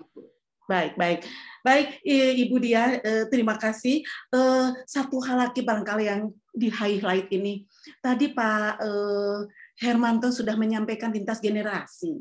Salah satu kendala barangkali yang sangat krusial untuk masuk kepada bagaimana agile ini dalam hal mengharmonisasikan antar lintas generasi, Bu Dia, karena masing-masing generasi itu seperti yang Bu Dia tadi sampaikan kan memang memiliki mindset yang berbeda. Harmonis, bagaimana strategi gitulah, tip gitu ya, mengakselerasi harmonisasi dari lintas generasi tersebut sehingga agile itu dapat segera terwujud. Barangkali pertanyaan untuk Ibu Dia. Untuk saya dulu, Bu. Baik. Ya, baik Bu Nina, supaya segera terwujud memang salah satu pendekatannya adalah coaching, Bu. Ya, coaching tadi. Oke. Ya, karena memang banyak sekali organisasi dengan 60-70% generasi milenial itu mereka mengalami gap ya. Gap ini sangat real, gap antara generasi X, Y, dan juga generasi milenial, Y bawah, dan seterusnya, begitu. Karena cara berpikir yang berbeda, kemudian mereka ini sangat cepat atau tekno-savvy-nya ya, mengalahkan orang-orang seperti saya, begitu, dan yang usia 45 ke atas dalam beradaptasi dengan teknologi. Jadi, kita tidak bisa dalam tanda kutip, artinya adalah supaya lebih cepat ya. Tadi Ibu bertanya, yang pertama adalah pendekatan coaching ke mereka, karena anak-anak milenial ini tidak suka di direction, mereka lebih suka diajak berdiskusi. Kemudian kita tidak menggurui mereka. Dengan coaching itu kan coaching yang benar ya Bu ya, tidak mentoring, tetapi kita bertanya. Kemudian yang kedua, memang kita harus mampu menjadikan budaya yang mampu menyatukan atmosfer pekerjaan mereka dengan atmosfer pekerjaan generasi di atasnya. Nah, untuk mampu menyatukan budaya di dalam organisasi itu kembali lagi bagaimana si leader mampu secara efektif mengkomunikasikan, menghidupkan budaya itu, Bu, karena banyak sekali orang berpikir budaya itu abstrak, budaya itu tidak bisa diukur, budaya itu tidak bisa dihidupkan. Tapi dengan beberapa pendekatan komunikasi yang tepat, budaya untuk menyentuh, mempersatukan antara generasi XY dan generasi milenial itu bisa diciptakan, Bu Nina. Ya. Seperti itu. Baik Ibu. Terima kasih Ibu Dia. Kemudian apabila kita berbicara urgensi ya Bu ya dari OD ini, Bapak-bapak dan Ibu panelis, ini kalau Ibu Dia tadi urgensi implementasi di perusahaan sudah dipaparkan detail, mari kita spesifik sekarang ke arah bagaimana urgensi OD ini bila perspektif kita meng-highlight kepada profesional, kaum profesional. Barangkali untuk Bapak Hermanto dapat merespon, mohon dengan hormat Pak. Ya, Bu Nina, mohon maaf bisa diulang pertanyaannya, Bu Nina. Ya, untuk urgensi OD ini, bila dilihat dari perspektif yang lebih fokus lagi ya Pak, dilihat dari seorang profesional, begitu. Bagaimana urgensi tadi Pak yang perlu dijadikan sebagai sebagai hal-hal poin-poin yang harus diperhatikan. Barangkali demikian Pak Hermanto. Ya, terima kasih Bu Nina. Saya coba jelaskan sedikit ya.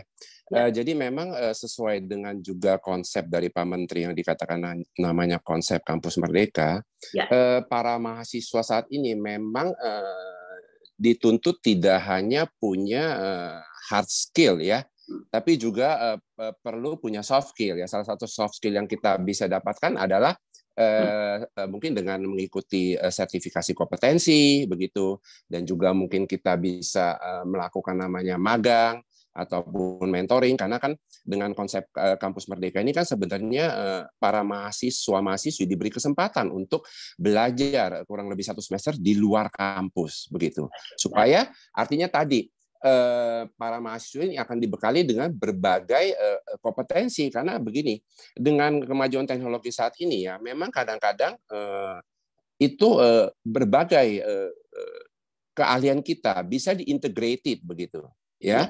Sebagai contoh begini, saya sebagai seorang marketing ya, saya sangat konsisten dari bachelor sampai itu saya marketing terus.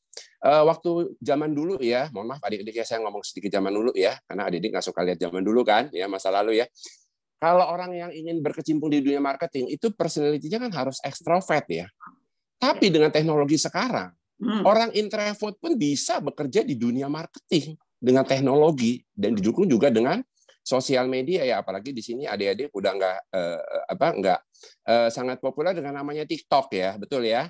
Ya, TikTok itu kan American Marketing Association sudah melakukan satu webinar kan dengan tema adalah The Key of Successful to Build Your Brand Campaign and a Global Community Network is using TikTok. Ya, jadi itulah mungkin Bu Nina menurut saya. Jadi artinya mahasiswa atau mahasiswa sekarang harus dibekali tadi ya, kemampuan soft skill juga, dan juga mungkin teknik-teknik negosiasi ya, berkomunikasi itu juga perlu untuk bisa menghadapi kondisi yang ada saat ini. Itu aja menurut dari saya, Bu Nina. Baik, ya. Pak Hermanto, dengan demikian tadi selaras dengan apa yang disampaikan oleh Bu Diah ya, bahwa antara hard dengan soft itu tentu harus balance ya, terutama tentunya tadi dalam negotiation, communication skill dan lain sebagainya untuk bisa menjadi sebuah perhatian utama ya, untuk bisa melahirkan terwujudnya sebuah OD. Mohon izin saya pindah kepada Prof. Roy. Prof. Roy, bila OD tadi, urgensinya tadi kita highlight kepada yang saat ini ada bisnis yang sedang menjadi perhatian pemerintah adalah UMKM, karena kontribusi yang sangat signifikan dan pelakunya adalah yang paling banyak ya. Dan para mahasiswa-mahasiswi juga, mungkin ini mahasiswa-mahasiswi Widyatama mungkin di perguruan tinggi lain yang ikut bergabung bersama kami, tentu sudah ada yang menjadi pelaku UMKM. Tentunya ingin mengetahui bagaimana urgensi OD ini apabila highlight kita kepada UMKM. Mangga Bapak sampaikan, diaturkan Pak Roy, mangga diaturanan. Bahwa adaptabilitas bergerak cepat, dan walaupun kita sebagai institusi yang besar, tetapi kecepatannya seolah-olah tidak bisa menyesuaikan dengan yang kecil, lincah, adaptif, dan bisa fleksibel, ini sangat-sangat diperlukan. Khususnya UMKM ini menghadapi situasi yang berbeda ya, di mana dulu mungkin situasinya relatif tidak banyak berubah. ya, situasi persaingan, situasi kondisi yang mungkin kalau berubah, perubahannya itu masih predictable. Nah, kita berada dalam situasi saat ini ada beberapa karakteristik, yaitu unpredictable, tidak mudah diprediksi, uncertainty, tidak pasti, unmeasurable, tidak mudah terukur, uncalculate, tidak mudah diperhitungkan, unforeseen, ya, unmeasurable, uncalculate, unforeseen, unsafety. Ya. Ini membuat bagaimana organization development itu tujuannya adalah membangun organisasi yang fleksibel terhadap tuntutan perubahan, yang tidak hanya merespon kebutuhan saat ini, tetapi creating the future. Ya. Baik. Terima kasih Pak Prof. Roy. Baik, itu kalau dari perspektif UMKM. Mohon izin saya bergeser ke Ibu Dr. Dia. Ibu, bila kita melihat bahwa bisnis itu selalu berhitung ya Bu ya, cost and benefit. Itu sesuatu yang menjadi mindsetnya para pelaku bisnis. Bila OD itu diimplementasikan dan kita jadikan sebagai investasi, tentu pertanyaan yang perlu mohon Ibu untuk mendetailkan lebih lanjut adalah ketika berbicara kalkulasi tadi, apa benefit-benefit sehingga tadi antara cost and benefit tadi menjadi terukur ya Bu ya. Tadi balance scorecard juga kan Bu akan berhitung itu, antara lain tadi Ibu menyampaikan juga demikian. Kami ingin memiliki make sure saja dari Ibu bagaimana kalkulasi tadi sehingga kami yakin begitu lebih banyak benefit ya Bu ya daripada biaya. Baik, mangga Ibu, saya aturkan waktunya Bu Dia. Ya, matur nuwun Bu Nina, saya menjawab. Jadi kalau bicara tentang kalkulasi perhitungan tadi, Bapak Ibu, saudara-saudara yang beberapa yang mungkin saya munculkan dengan pendekatan OD begitu ya, itu sebenarnya menggiring kita, mendampingi kita di dalam melakukan perubahan di dalam organisasi menjadi secara lebih pasti. Artinya banyak sekali organisasi melakukan perubahan, mengintervensi organisasinya, tetapi dia tidak melakukan pengukuran Bu, sehingga tadi seperti yang Bu Nina sampaikan, akhirnya kan kemudian akan muncul kos-kos yang justru tidak diprediksi. Jadi perubahan itu harusnya bisa menunjang kepada kos efisiensi, tapi justru harus dalam tanda kutip memaksa business owner atau business leader mengeluarkan dana lagi ya, atau harus berinvest. Nah, sehingga measurement yang kami sampaikan tadi itu adalah measurement yang bisa mendampingi para business leader dan top management. Seperti Jack Welch mengatakan, apa yang tidak bisa Anda ukur berarti Anda tidak bisa kendalikan. Apa yang tidak bisa Anda ukur, Anda tidak bisa memanage, seperti itu ya. Nah, jadi pendekatan OD ini benar-benar saat ini saya berani mengatakan sebenarnya bukan pendekatan yang abstrak, Bu Nina. Ya. Begitu. Baik, terima kasih ya Bu. Terima kasih ya Bu Nina. Ya, baik. Reality ya Bu ya, memang visibility untuk diwujudkan dengan berhitung tadi. Baik. Bapak, Ibu, para panelis yang kami hormati, kita beranjak kepada bila melihat data dari Bank Indonesia 2021 ada data laju pertumbuhan ekonomi Indonesia yang diproyeksikan mencapai 4,7 sampai 5,5%. Melihat current condition Ibu saat ini dengan berbagai tantangan bisnis kita dengan berbagai hal begitu COVID dan lain sebagainya, bagaimana recovery ya Bu untuk bisnis di Indonesia?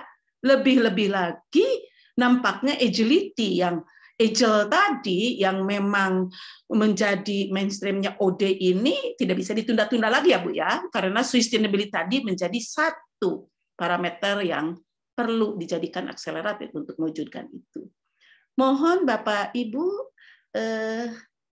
merespon lebih lanjut? Baik, mangga lebih dulu akan disampaikan oleh siapa?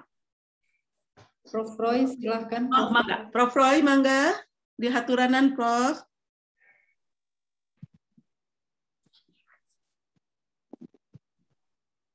Masih termute, Prof. Termute, Prof. Termute. Ya, tantangan ke depan ini tantangan yang tidak mudah terukur sekali lagi, sehingga pengembangan organisasi juga ada berfokus pada ada yang disebut sebagai change management ya. Change management ini berfokus pada mencari perubahan pada target-target dan prediksi masa depan. Nah, dengan kondisi yang dihadapi ini, kita sangat perlu dan tidak ada pilihan. Kalau dulu sebuah institusi itu berubah, tidak berubah, hasil yang diharapkan tidak terlalu jauh beda, tetapi saat ini kalau tidak berubah maka akan sangat tertinggal karena pola-pola bisnis yang diakibatkan perubahan oleh COVID-19, perubahan yang diakibatkan oleh millennial power. Nah, sama-sama kita memahami bahwa Pak Irmanto tadi mengatakan misalnya dengan style TikTok gitu ya, mungkin fungsi-fungsi bisnis yang terkait dengan publicity dan sebagainya sangat mudah disaingi oleh anak-anak muda yang tidak pengalaman tetapi gemar ber-TikTok dan jenis-jenis lain. Nah, situasi ini memerlukan penyesuaian. Nah, tadi ada pertanyaan yang disampaikan lewat chat bahwa mungkin perbedaan antara growth mindset dengan digital mindset ya. Nah, ini terminologi yang berbeda yang saya menambahkan. Ada fixed mindset dan menurut Carol Dweck dan growth mindset yang bertumbuh. Nah, kalau digital mindset itu bagaimana kemudian kita tentu ideal untuk memiliki menerapkan growth mindset. Tapi bahwa berbagai hal ini disesuaikan dengan sudut pandang digital. Jadi sesuatu yang konvensional ini saat ini perlu berfokus pada digital. Ya. Nah, situasi di mana pandemi COVID-19 hari ini, varian Omikron cukup ganas di Jakarta, mungkin di Bandung tidak menyusul, ya biar di Jakarta aja segera ditangani. Amin, semoga. Amin. Ini membuat pembelajaran misalnya menjadi berbasis online atau hybrid. Tetapi nanti ketika pandemi COVID-19 telah terkendali sepenuhnya, kelihatannya tidak akan balik lagi normal. Betul-betul bahwa kemudian segala-galanya tatap muka. Nah, Dr. Hermanto ini punya banyak fans artis-artis gitu ya. Mungkin kalau dulu harus ketemu 2 jam, 3 jam di perjalanan, sekarang karena terbiasa dengan digitalisasi yang sudah dibiasakan dan dipercepat dengan pandemi COVID-19, nanti saat ini dengan say hello 5-10 menit lewat Zoom ini sudah nuansanya mungkin mirip-mirip sama atau hybrid ya, kadang-kadang ketemu Dr. Hermanto, kadang-kadang lewat digital. Nah, ini membuat tentu saja banyak hal yang berbeda ya. Sama di magister manajemen, ya kurikulum juga ya, tidak lagi bisa menggunakan hal lama, target-target belajar yang lama, dan juga penyesuaian-penyesuaian yang baru, bahkan pasca COVID yang diprediksi akan mengubah cukup banyak pola-pola perilaku bisnis, pola-pola perilaku manusia, pola-pola perilaku konsumen. Nah, organization development yang di-create, yang dibuat ini akan mengokohkan kesiapan menghadapi tantangan-tantangan. Demikian hatur nuhun pisan. Baik, hatur nuhun Pak Prof. Roy menyampaikan digitalisasi merupakan sarana yang strategis ya Pak ya untuk mendukung bagaimana pemulihan dalam kondisi saat ini sebagai salah satu upaya tantangan. Berikut saya aturkan waktunya. Apakah Pak Hermanto dulu, apa Bu Dia? Mangga. Silakan Pak Hermanto. Mangga Pak Hermanto. Iya, terima kasih Bu Diah, Bu Nina ya.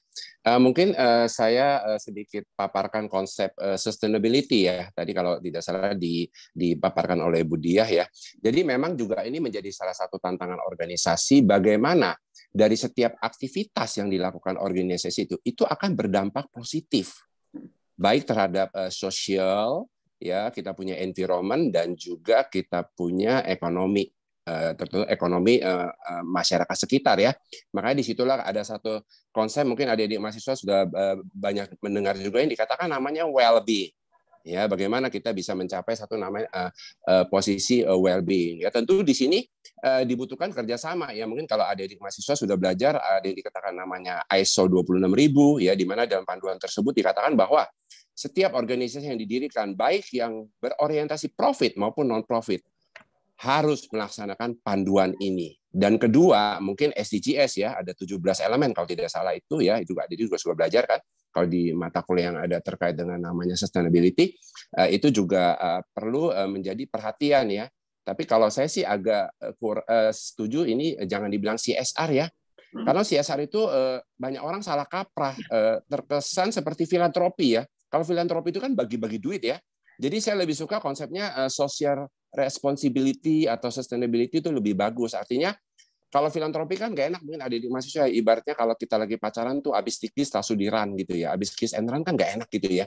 Jadi mungkin lebih baik kita bicara namanya social responsibility atau sustainability begitu ya. Jadi supaya konsep ini juga perlu menjadi concern bagi setiap organisasi khususnya bisnis ya, apalagi kalau kita bicara tentang manufacturing itu harus menjadi satu perhatian juga begitu ya. Dan satu lagi mungkin ini adik-adik ya, saya coba ngomong ke bahasa adik-adik mahasiswa biar nggak ngantuk juga ya kira-kira ya. Mungkin kalau di TikTok itu ada yang terkenal namanya Pargoy ya, betul ya?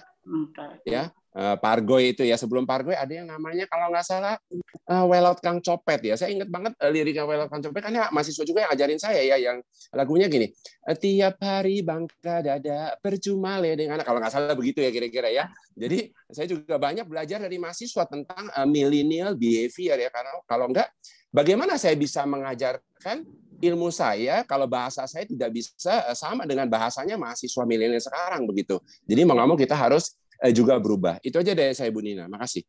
Baik. Mangga, ya terima kasih Pak Hermanto. Dilanjutkan Ibu Dia. Mangga diaturkan waktunya Ibu. Oke, ya matur nuwun Bu Nina.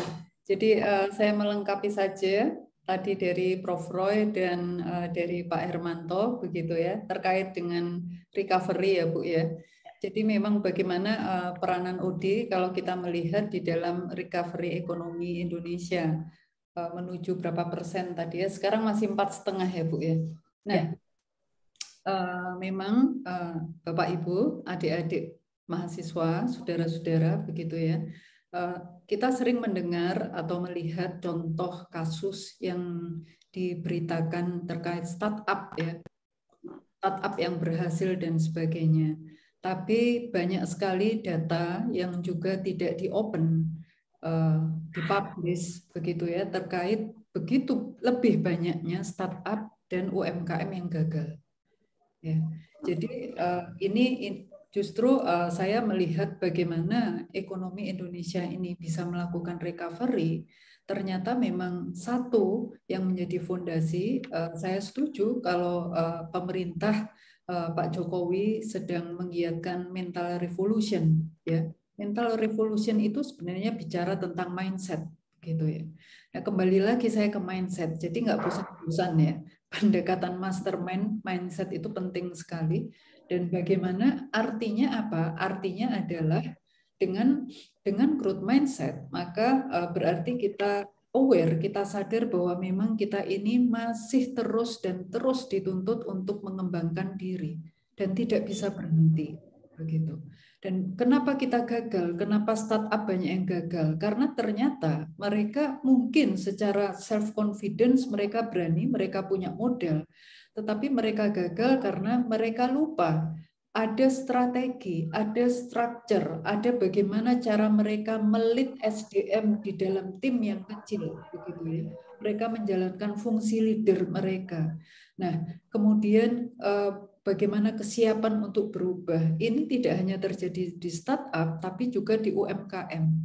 Akhirnya perubahan yang dijalankan ini belum mencapai goal, sehingga lebih banyak orang-orang itu give up. Kemudian mencoba beralih lagi. Nah, jadi kenapa kok mencoba beralih atau meninggalkan bisnis yang lama? Dan itu kan bagus. Tapi maksud saya dalam hal ini bukan beralih karena move on. Beralihnya itu karena merasa sudah nggak bisa, terlalu banyak pesaing. Sekarang masuk ke UMKM, banyak juga UMKM di makanan, food beverage, banyak UMKM di bahan baku, tanaman, dan sebagainya.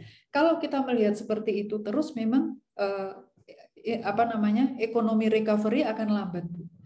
Jadi sebenarnya bagaimana mendukung ekonomi recovery di Indonesia dalam hal ini konteks OD begitu ya, yaitu tadi kita sekecil apapun kita berusaha melihat bahwa startup atau UMKM itu tetap membutuhkan kemampuan leadership seseorang begitu ya. Apakah ini adik-adik anak muda memiliki startup atau berbisnis, tetap perlu memiliki leadership. Tadi sudah disinggung Prof. Roy, disinggung Pak Irmanto begitu ya, tentang pendekatan soft skill begitu ya.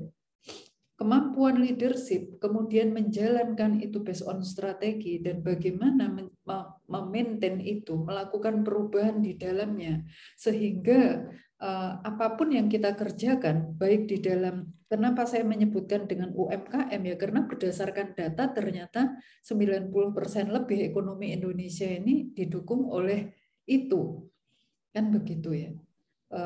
Dan bagaimana ekonomi kreatif, kan begitu ya, bagaimana supaya ekonomi kreatif dikatakan, kenapa dikatakan ekonomi kreatif ya, karena kita dituntut untuk terus melakukan perubahan.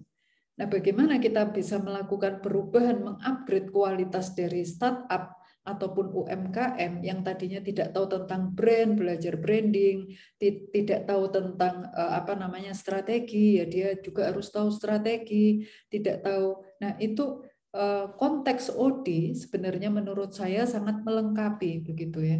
Kemudian kalau ini masuk ke middle, nah masuk ke middle bukan startup yang kecil atau bukan UMKM yang natural begitu. Saya setuju sekali bahwa konsep OD tetap bisa mendampingi dari sisi OD ini ke memayungi marketing, operasional, digital IT masuk di dalamnya. Jadi bagaimana kita sebagai leader memiliki pemikiran secara komprehensif. Seperti itu, Bu Nina. Kenapa banyak UMKM yang kita lihat, banyak startup yang kita lihat, ternyata malah background leadernya itu bukan dari lulusan manajemen. Ini kan ini menjadi challenge begitu ya. Mereka justru dipimpin oleh orang-orang lulusan teknik. Waduh, saya kalau lihat di YouTube atau lihat data itu miris begitu ya. Nah, bagaimana ini bisa terjadi? Karena mereka secara cepat melakukan beradaptasi itu tadi, Bu Nina. Yang saya katakan unlearn-nya kita itu nggak ada. Sedangkan unlearn-nya mereka itu lebih cepat. Jadi mereka menaruh ilmu mereka yang mungkin mereka lulusan teknik-teknik dari kampus-kampus terbaik di Indonesia, ilmunya sudah nggak terpakai dalam tanda kutip ya. Mereka mau unlearn dan mereka belajar lagi tentang manajemen, mereka belajar lagi bagaimana mengembangkan organisasi. Nah, itu kuncinya sebenarnya menurut saya ya, Bu ya. Baik. Terima kasih Ibu. Baik, Bu Diah, terima kasih. Untuk overall dari discuss untuk menutup panelis sebelum mengundang para audien untuk bertanya kembali, ada beberapa respon Ibu, Bapak, yang intinya adalah esensinya sama, bahwa perubahan dinamika makin masif, apalagi dengan berbagai tantangan saat ini, yang tentunya organisasi harus adaptable yang luar biasa. Ibu Diah tadi sudah memaparkan dengan panelis lain, Pak Roy dan Prof. Roy dan Pak Dr. Hermanto, bahwa dalam perubahan tadi tentunya struktur organisasi harus adaptable juga kan Pak Ibu ya. Tanpa struktur organisasi tadi dikatakan bahwa agile nampaknya sangat sulit untuk dapat terrealisasi. Nah, para audien ini memohon Ibu ada satu contoh perusahaan yang saat ini begitu di tengah-tengah turbulensi ekonomi yang luar biasa mampu untuk melakukan agilitas tadi dengan diiringi oleh struktur organisasi berubah yang sangat benar-benar komprehensif, atau struktur organisasinya memang memadai untuk bisa mengakselerasi sustainability tadi. Mangga dihaturan kepada panelis untuk pertanyaan talk show terakhir sebelum dibuka tanya jawab untuk 10 menit mendatang. Baik. Mohon singkat saja barangkali Bapak Ibu panelis mengingat waktu. Iya. Dari siapa ini Bu Nina? Mangga akan Pak Prof Roy akan menutup gitu ya. Pak, mangga. Baik, sebagai penutup izin Abi mengutip apa yang dikemukakan oleh pakar perubahan namanya Antoine de Saint-Exupéry.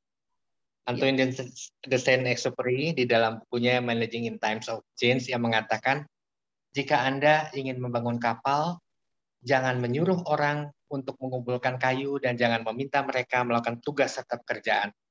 Tetapi ajaklah dan ajarlah mereka untuk merindukan indahnya dan luasnya laut lepas. Jadi ketika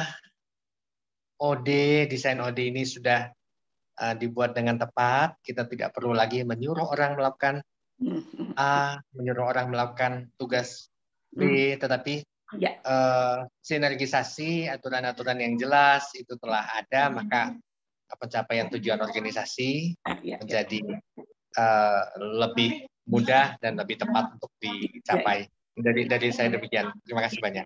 Baik. Nuhun, Prof Roy, mangga dilanjutkan. Kami. Siapa dulu, Pak Hermanto atau Ibu Dia? Mangga. Silakan Pak Hermanto. Ya, mungkin saya ngomong sedikit aja buat para mahasiswa-mahasiswi ya. Mungkin saya tutup dengan satu lirik lagu kali yang saya sangat suka ya, dan ini juga sering dinyanyikan oleh Prof Kadarsya juga kalau setiap ada webinar ya. Jadi begini, syukuri apa yang ada, hidup adalah anugerah, tetap jalani hidup ini, lakukan yang terbaik. Itu aja dari saya ya, manjada wajada. Ya, baik, hatur nuhun. Pak Hermanto, terima kasih. Kesempatan terakhir disampaikan kepada Ibu Dia untuk session panel. Mangga, Bu. Iya, menjawab tadi ya Bu Nina. Ini saya langsung kalau ada Pak Hermanto ini jadi minder saya. ahli menyanyi nih Pak Hermanto, vokalis band ya. Ya, jadi kalau tadi Ibu Nina menyampaikan terkait bagaimana struktur ya Bu, dan mungkin menyebutkan nama perusahaan ya. Ya, jadi begini adik-adik mahasiswa, Bapak Ibu yang saya hormati, betul memang untuk menjadi agile, menyentuh struktur itu penting ya. Jadi kalau kita mengatakan BUMN, saya langsung to the point di sini karena pertanyaannya apakah ada perusahaan? Kalau misalnya BUMN yang katanya selalu punya struktur birokratik dan hierarki, begitu ya.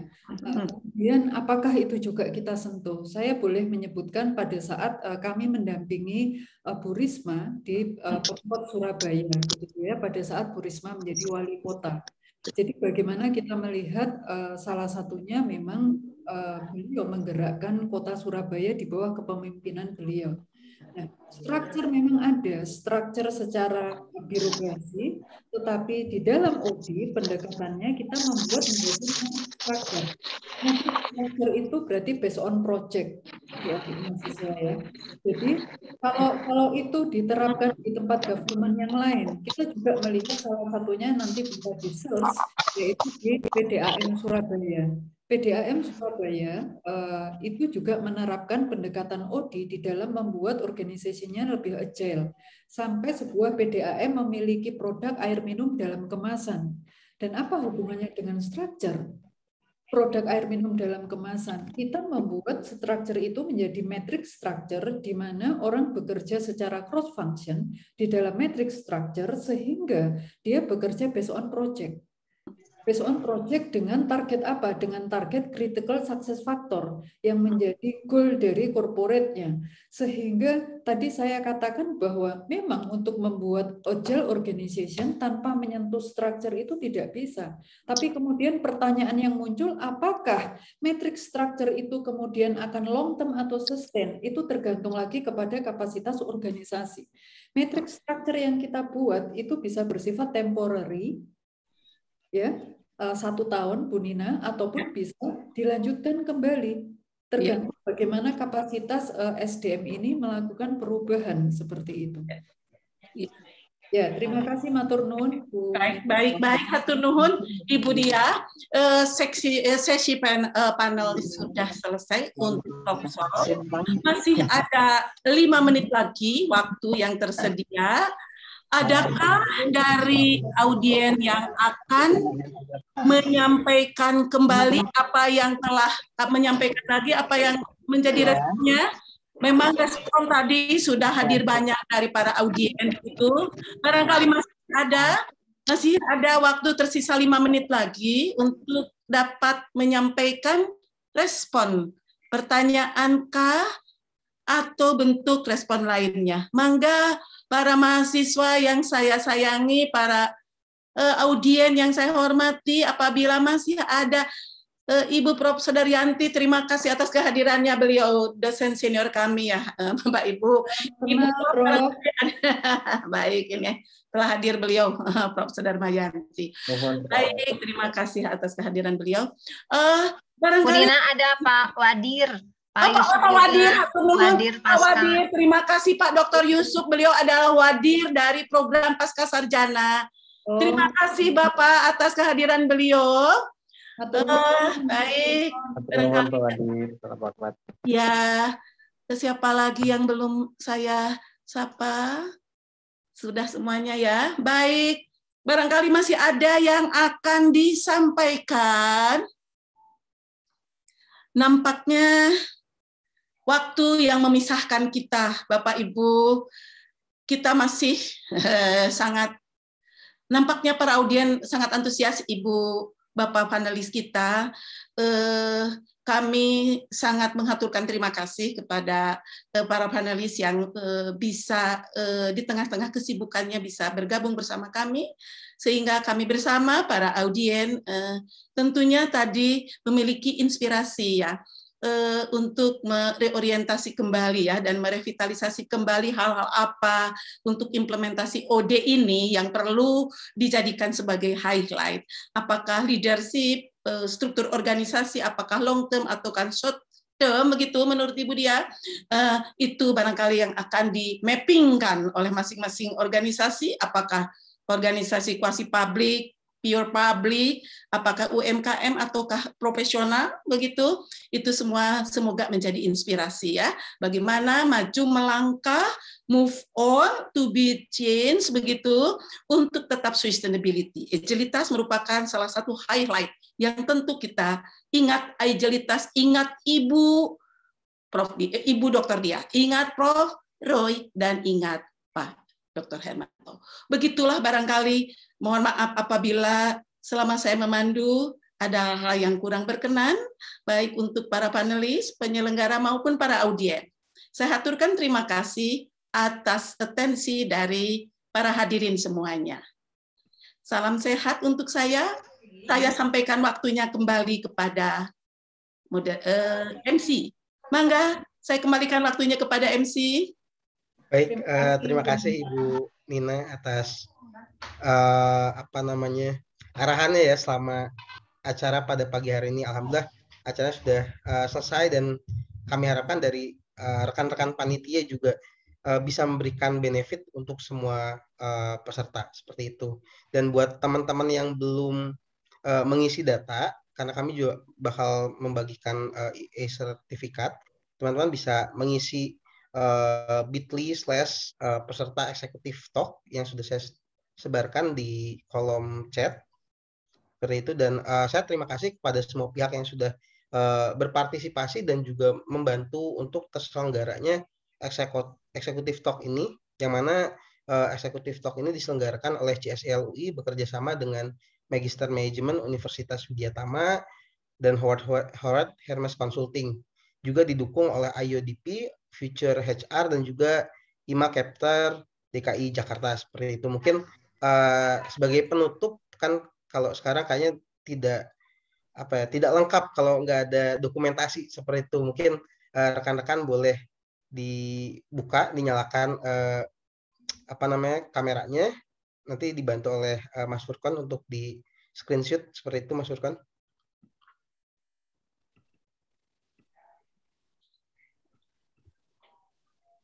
Oke, apakah udah? Silakan Pak Re pandu saja nggak apa, nanti saya bantu screenshot. Oke, Bapak Ibu mungkin bisa dikondisikan untuk open kamera, nanti di screenshot oleh Pak Furqon. 1, 2, 3. Oke, lagi 1, 2, 3. Ini kalau nggak salah 4 page ya kalau nggak salah.